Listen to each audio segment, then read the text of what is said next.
and welcome to Fraidy Geeks. My name is Jason. I am joined by Mike and Dan. We're here to discuss the David Cronenberg classic, Videodrome.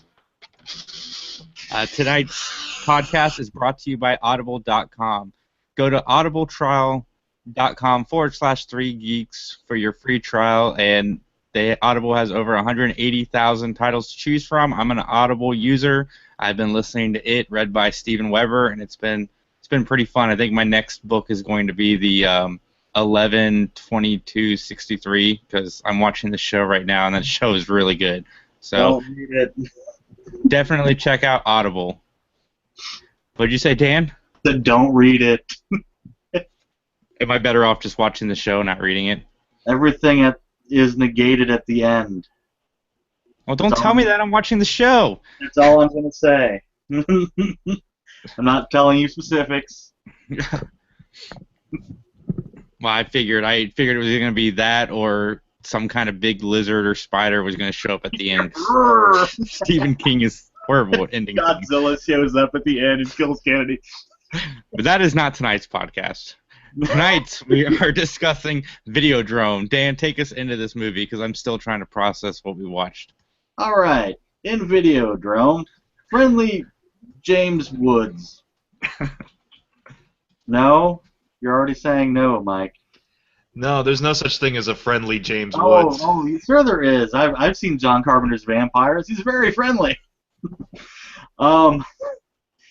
He runs a cable show, and they show violent things and like softcore pornographic things, kind of like, you know, nighttime Cinemax used to be. Or maybe still is. I don't know. I'm not a teenager anymore. Like weird Japanese soap opera geisha type porn. Yes, very. I don't know. But he wants to break into something new. And his cable hijacker friend, who lives on the ceiling upstairs, has something to show him, and it's called Videodrome. And it's just people being beaten in this clay room. And he wants to get his hands on those tapes and show them on his TV show. But Videodrome is not all that it seems, as weird television professor evangelist man tells him. And it co-stars Debbie Harry from Blondie, right? Am I wrong with that one? Yeah, Blondie? Okay, cool. I believe so, yeah. Yeah. And she's in the film for a little while. And things just get weirder and weirder as James Woods gets a vagina in his stomach. Damn it, I wanted to bring up the vagina in the stomach. It's not a vagina, it's a VCR. It's a stomach VCR. Come on. Well, if it's a stomach VCR, then why is his first instinct to put a gun into it? Why would your first instinct be to put a gun in a vagina, though, Dan? But I've seen a vagina and I've seen a VCR. Okay, look, see, it's very, let's say thematic, okay? Because the gun can just be the male organ and thus has to go in there, as James Wood seems to think. And then it's a good place to store it. If you need to sneak a gun in somewhere, what better way than a stomach vagina? Well, if you need to sneak bootleg tapes anywhere, what better way than a stomach VCR? All right. Anyway, what else is going on in this movie? So yeah, they basically use Videodrome. You find out that his buddy is actually a double agent working for this optical firm that is making Videodrome, which isn't so much a program as it is programming for people. And they shoot these waves into your brain through the show, and they want to be sure to get all the bad people that would watch the crap anyway, so they find the most depraved show they can to beam this into your brain to drive you into a puppet for them that will eventually turn and explode. On this way, he goes to the worst trade show ever for the optical company. There's like happy dancers and stuff singing about eyeglasses. And the seedy back ports where the port patrol doesn't really know how to chain fences together so nobody can get by. Yeah, this is a more cerebral film, as done by Cronenberg. Like most of his films are this way. If you've ever seen like Spider or, I mean, Scanners is I think his least like brain film, even though it has a brain exploding in the film. Yeah, I was about to say that's just straight up like this movie's classified as body horror, but it's more just weird. It's just surreal because a lot of the body horror isn't real. It takes you a while to be like, okay, so that dude isn't the thing. It's just what James Woods is envisioning. Yeah. Like he's not supposed to be able to let go of the gun later on. So his mental, what do you call that? Conditioning makes it so like he thinks he can't let go of the gun because his hand turns into a giant meat thing and then metal things come around. Yeah, it's like fused with a gun. Yeah. Jason, you're quiet. Tell us what you think of this film and what it means. This was a lot to process. When Dan first put it in, we watched it together. I thought we were gonna end up being two guys watching porn together, which I thought was kind of weird. Yeah. And then like Max comes over and Jason's like, "Come watch softcore porn with us." And I'm like, "Wait, no." And then like 20 minutes into it, Max shows up and says, "What are you guys doing?" I'm like, "We're watching a horror movie, but don't worry, you'll like it. There's a lot of naked women in it." And then Max sits down, and all of the nudity stops, like as soon as he joined us for this film. And I really liked it because I don't know why I really liked this movie. I did really like this movie, and for some reason, every time I have gone somewhere, whether it's Best Buy or Target or Walmart or wherever, I've been looking for this movie because I want it in my collection, mainly because I want to watch it again because I'm not 100% sure what I just sat through. I like the effects. The stomach vagina was really weird, and they did mention Videodrome a lot. That was probably one of my negatives. It got a little annoying. But overall, I was really just mesmerized by this film. You can ask Dan. I started off, I was working a little bit while we were watching it, and then my work slowly stopped, and I just became one with the movie. Like, I got so into it, especially the second half. What were you about to say, Mike? No, I was about to say, it's like, oh, so you were conditioned. You got the signal, and now you have a tumor developing. Yeah. So. Now, when you were at Best Buy, were you trying to like put DVDs into your chest vagina? Yes, I was. Oh my God! And then like when he's making out with the TV and. Okay. Well, let's rewind a bit and tell the audience this part so they don't take it completely out of context. Yeah. So the further James Woods gets into this, the weirder the shit starts being. Mm-hmm. So there's a part where Debbie Harry shows up on the TV, and he keeps telling him to come to her, and then the TV just starts like molding all weird and. Well, it's like it's like it's like engorging.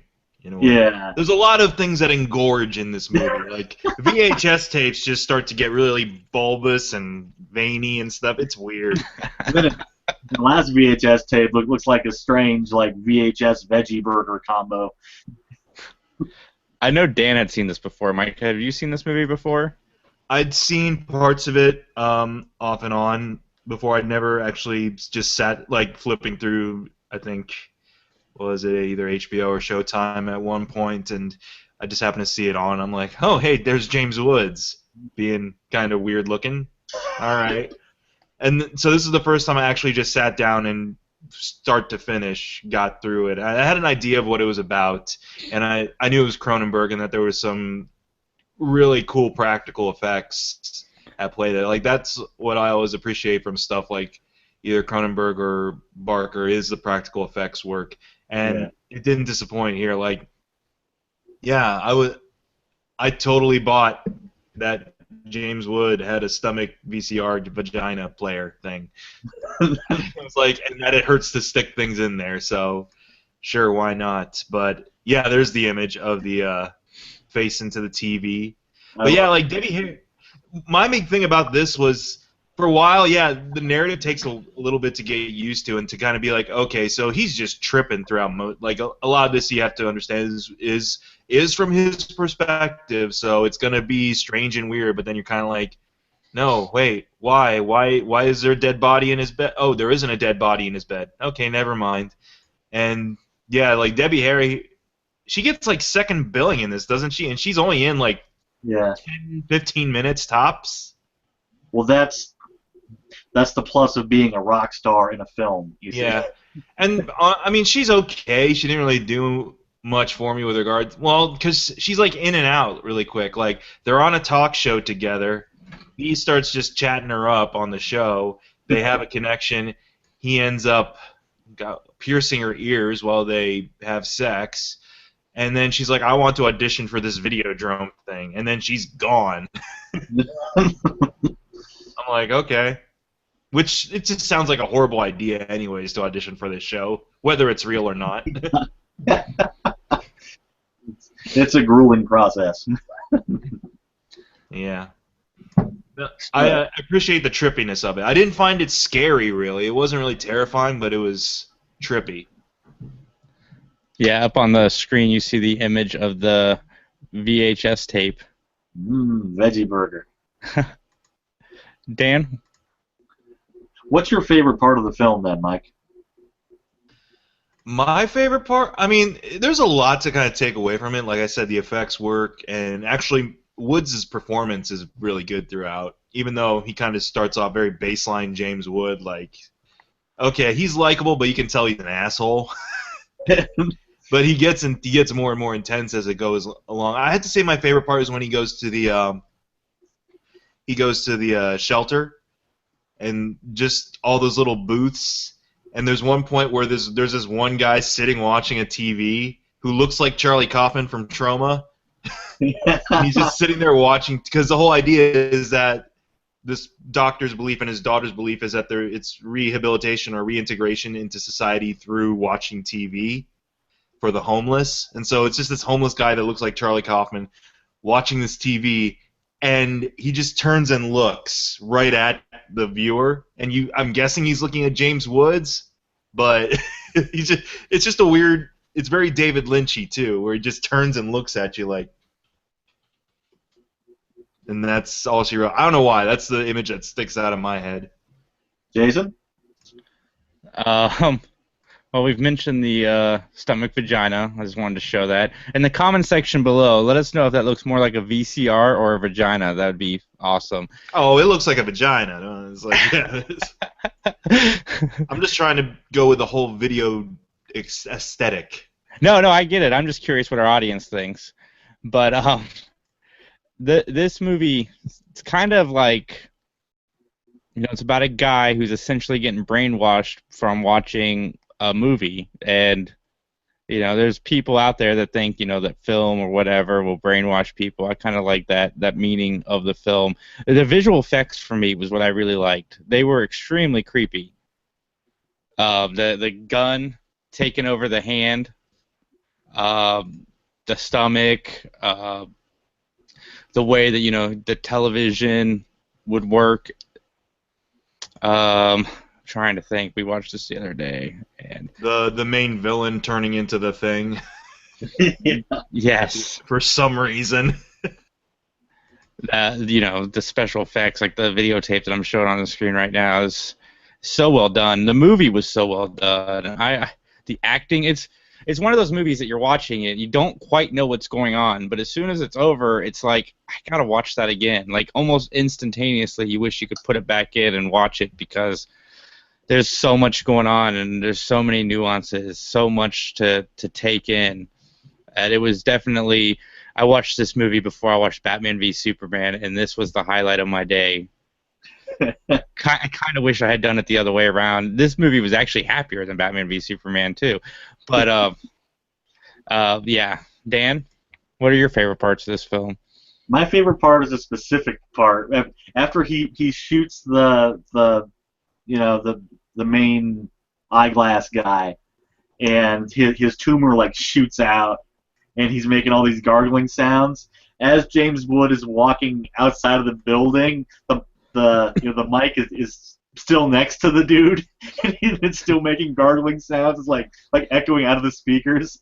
I don't know why, but I find that hilarious. That and just the whole weird breathing TV with the weird balloon screen. Those are my two favorite parts. It's so bizarre. I mean, leave it to Cronenberg to fetishize like the most mundane, or not mundane, but the most inopportune and unorthodox things, like to kind of make a VHS tape or a TV set like almost sensual and weird. Later on in Crash, like the dude has a mat on for car crashes, so it's like next month toasters. Oh, Lloyd Kaufman. Oh yeah, not Charlie Kaufman. Yeah. I was it was bothering me. I was like, wait, what? Oh, no, Lloyd Kaufman, one of the Trauma founders. Charlie Kaufman, very accomplished writer. Yeah, close enough. One of them brought the Toxic Avenger. The other one brought us a pretty decent Nick Cage movie. Fair enough. All right. Anybody got anything else? No, I don't think so. I have kind of a question for you guys. Okay. Do you feel like there is a modern-day equivalent to this type of movie right now? Or do you feel like there can't be any that can rival this with regards to its surrealism and just all-out strangeness? The one thing that I did notice when I was watching this movie, especially with the scene with the television, I got a Ring vibe when I was watching it. Not for any other reason, just the imagery when him going into the TV. But I mean, besides, I don't know. I can't really think of a Dan. If you took Unfriended and then coated their laptops with meat and had them eat the kids, that might work. Other than that, I don't know. If you made the characters in Unfriended actually likable, yeah, they okay. could have a tenth of the charisma that James Woods has.